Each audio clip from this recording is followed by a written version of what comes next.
በመካከለኛው ምስራቅ የተቀሰቀሰው እሳት ከዱባይ ሰማይ እስከ ቴህራን ፍርስራሾች አጠቃላይ የሁኔታውን የዓለም ስጋትና የጦርነቱ ዓለም ከመቼም ጊዜ በላይ በከፍተኛ ስጋት ውስጥ መካከለኛው ምስራቅ የተቀሰቀሰው ከቀጠናዊ ቆርሶ አልፎ ወደ ዓለም አቀፍ ቀውስ አድገዋል። በአንድ በኩል በአሜሪካና በእስራኤል በሌላ በኩል ደግሞ ኢራንና ተላላኪዎቿ የሚያደርጉት ፍልሚያ የሰው ልጅን ሰላም አደጋ ላይ ጥሎታል። ይህ ዘገባ ካለፉት ጥቂት ቀናት ጀምሮ የተከሰቱትን አስደንጋጭ ክስተቶች፣ የፖለቲካ መሪዎችን ውሳኔና የጦርነቱን መዘዝ በጥልቀት ይፈትሻል። ወደ መጀመሪያው ስናልፍ የዱባይ ድንገተኛ ጥቃት፣ የሲቪል አቪዬሽን ስጋት። ጦርነቱ ወደ ኢኮኖሚው እምብርት መግባቱን ያበሰረው በዱባይ ዓለም አቀፍ አውሮፕላን ማረፊያ ላይ የተፈጸመው የድሮን ጥቃት በኩል ነበር። የንግድና የቱሪስት መዳረሻ የሆነችው ዱባይ ሰላማዊ ተጓዦች ባሉበት ወቅት በድንገተኛ የጥቃት ሰለባ ሆናለች።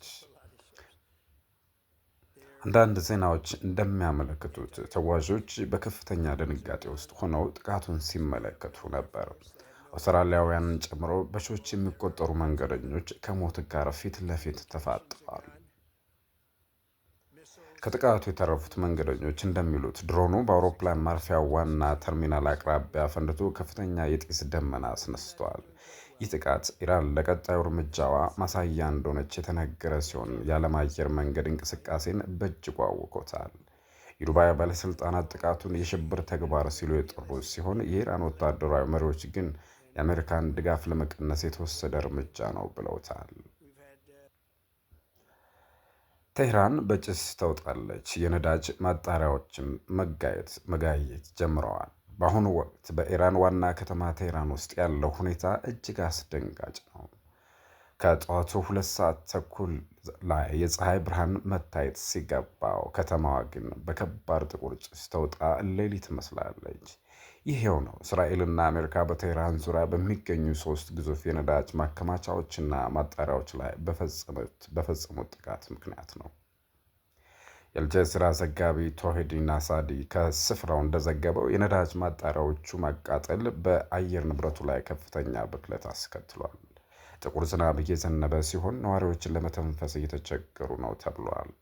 ይህ የአካባቢ ጦርነት ወይም የአካባቢያዊ ጦርነት ተብሎ የተገለጸ ሲሆን የኢራንን ኢኮኖሚ ሽባ ለማድረግ የታለመ መሆኑ ግልጽ ነው። የእሳት ወንዞች በከተማ ጎዳናዎች ላይ ሲፈሱም ታይተዋል። ሰብአዊ ቀውስ፣ የውሃና መሠረታዊ አገልግሎቶች መቋረጥ። የኢራን የውጭ ጉዳይ ሚኒስትር አባስ አራግቺ እንደገለጹት አሜሪካ በቄሽም ደሴት በሚገኝ የውሃ ማጣሪያ ፋብሪካ ላይ ጥቃት ፈጽማለች። ይህ ፋብሪካ ለ30 መንደሮች ንጹህ ውሃ የሚያቀርብ ነበር። አሁን ላይ በሺዎች የሚቆጠሩ ንጹህ ዜጎች ያለ ውሃ ቀርተዋል። ኢራን ይህንን ድርጊት አስከፊ ወንጀል ስትል ገልጸዋለች። በጥቃቱ ሳቢያ ከ1300 በላይ ሰዎች መሞታቸው የተዘገበ ሲሆን ቁጥሩ አሁንም ሊጨምር እንደሚችል ስጋት አለ። ትምህርት ቤቶች እና ሆስፒታሎችም በጥቃቱ መመታታቸው ተገልጸዋል። በተለይም በአንድ የመጀመሪያ ደረጃ ትምህርት ቤት ላይ የወደቀው ሚሳኤል ሕፃናትን ለሞትና ለከባድ ጉዳት ዳርገዋል። የዶናልድ ትራምፕ ቁርጠኝነትና የአሜሪካ ፖለቲካ። የአሜሪካው ፕሬዚዳንት ዶናልድ ትራምፕ በጦርነቱ ላይ ያላቸው አቋም እጅግ ጥብቅ ሆኗል። አሜሪካ ትመታለች በሚል መሪ ቃል በኢራን ላይ የሚፈጸመው ጥቃት ተጠናክሮ እንደሚቀጥል አስታውቀዋል። ትራምፕ በኩዌት በኢራን ድሮን የተገደሉትን 6 አሜሪካውያን ወታደሮች አስክሬን በክብር ተቀብለዋል። ትራምፕ ለኢራን የሰጡት ብቸኛ አማራጭ ያለምንም ቅድመ ሁኔታ እጅ መስጠት ነው። ከእጅ መስጠት ውጭ ሌላ ስምምነት የለም ሲሉ ዝተዋል። ይሁን እንጂ ኢራን ለጥያቄው ምላሽ የምትሰጥ ከሆነ የኢኮኖሚ እርዳታ ለማድረግ ቃል ገብተዋል። ይህ የብረትና የዳቦ የፖሊሲ ትራምፕን በዓለም አቀፍ መድረክ አወዛጋቢ አድርጓቸዋል። የአጋሮች መከፋፈል፣ ትራምፕና ብሪታንያ። የሚገርመው ክስተት በትራምፕና በብሪታንያ ጠቅላይ ሚኒስትር መካከል የተፈጠረው አለመግባባት ነው። ብሪታንያ የጦር መርከቧን ወደ ሜዲትራኒያን ባህር ለመላክ መዘግየቷን ትራምፕ አስቆጥቷል። ብሪታንያ ከአሁን በኋላ የአሜሪካ ታላቅ አገር አይደለችም ሲሉ በይፋ ተናግረዋል። ጦርነቱ ካለቀ በኋላ የሚመጡ አጋሮች አያስፈልጉንም በማለት የብሪታንያን ድጋፍ ውድቅ አድርገዋል።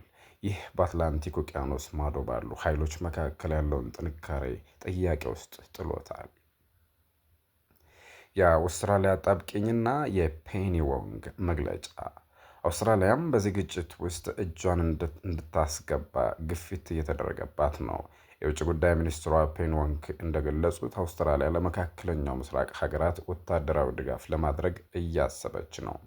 በተለይም የኢራን ሚሳኤሎች ለመከላከል የሚያስችሉ ቴክኖሎጂዎችና ወታደሮችን የመላክ እድል አለ ተብሏል።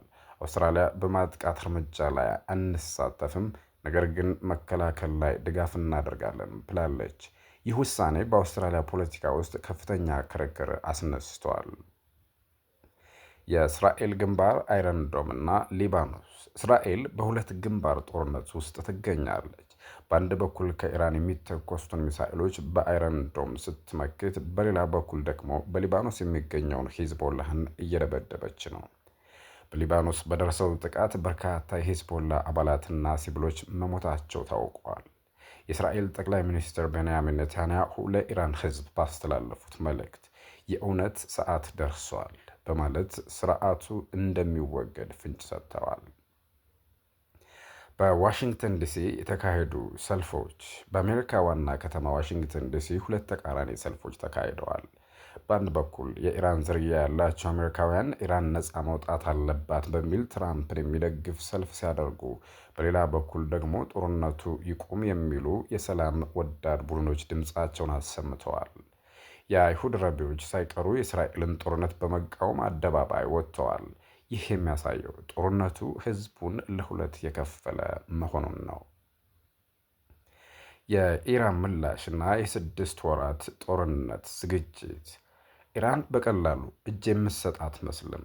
የኢራን አብዮታዊ ዘበኛ እንደገለጸው ሀገሪቱ ለቀጣዮቹ 6 ወራት ያለማቋረጥ ለመዋጋት ዝግጁ ነች ብሏል። ገና ጥቅም ላይ ያልዋሉ ዘመናዊ ሚሳኤሎች እንዳሏትም ዝታለች። የኢራን ፕሬዝዳንት መሱድ ፔዜሽኪያን ለጎረቤት ሀገራት ይቅርታ የጠየቁ ቢሆንም ጥቃቱ የመጣው ከአሜሪካ የጦር ሰፈሮች በመሆኑ አጸፋ መመለሳቸውን ተገቢ ነው ብለውታል። የጦርነቱ የወደፊት እጣ ፋንታ።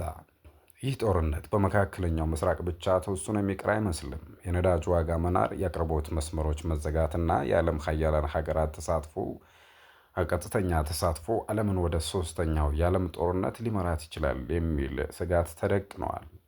ለቻናላችን ተከታዮች የቀረቡ ዋና ዋና ነጥቦች: የኢኮኖሚ ጦርነት፣ የነዳጅ ማጣሪያዎች መመታት የዓለምን የነዳጅ ገበያ ያናጋል የሚሉት ነበሩ። ሌሎችም የቴክኖሎጂ ሚና፣ ድሮኖችና የሚሳይል መከላከያ ስርዓቶች የጦርነቱን መልክ እንደቀየሩት አውስተናል። የመሪዎች ስብዕና፣ የትራምፕ ግትርነት፣ የኢራን ጽናት ዲፕሎማሲያዊ መፍትሄን አርቆታል የሚልም አሰምተናል። የሰው ልጅ ዋጋ፣ ከፖለቲካው ጀርባ ያለ ውሃና ምግብ የሚሰቃዩ ንጹሐን ዜጎች ቁጥር እየጨመረ እንደሆነም አስታውሰናል። ይህ ዘገባ ጦርነቱ ያለበትን ተጨባጭ ሁኔታ የሚያሳይ ሲሆን በቀጣይ ቀናት የሚኖሩ ክስተቶችን በቅርቡ በመከታተል ለሁላችንም አስፈላጊ ስለሆነ ልናቀርብላችሁ እንገደዳለን። ሰላም ለዓለማችን ይሁን።